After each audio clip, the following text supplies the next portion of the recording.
කුමාර සංගක්කාර ශ්‍රී ලංකා ක්‍රීඩකයන්ට දෙහි කපයි. ලෝක පූජිත ක්‍රිකට් ක්‍රීඩකයෙකු වන කුමාර සංගක්කාර රාජස්ථාන් රොයල්ස් කණ්ඩායමේ ප්‍රධාන පුහුරුකරු වේ. ඔහු විසින් තම කණ්ඩායමේ සිටින වයස අවුරුදු 15ක් වන සූර්යවංශී ගැන මෙසේ කියා තිබේ. සූර්යවංශී කියන්නේ විශිෂ්ට ක්‍රීඩකයෙක්. ඔහු මට වඩා දක්ෂතා දක්වනවා. ඔහුගේ ප්‍රහාරාත්මක වේගය ඉතා ඉහළයි. කිසිදු පන්දු යවන්නෙකුට ඔහුගෙන් සමාවක් නැහැ. ශ්‍රී ලංකා කණ්ඩායමේ සිටින කිසිදු ක්‍රීඩකයෙක්ට මේ ලාබාල ක්‍රීඩකයා තරම් දක්ෂතා දක්වන්නට තමාගේ රටේවත් බැරි වෙලා තියෙනවා. IPL පිටියේත් අසාර්ථකයි.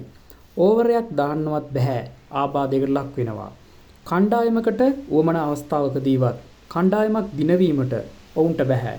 ශ්‍රී ලංකා කණ්ඩායමේ ක්‍රීඩකයන්ට මේ ලාබාල ක්‍රීඩකයාගෙන් ඉගෙනීමට බොහෝ දේ තිබේ.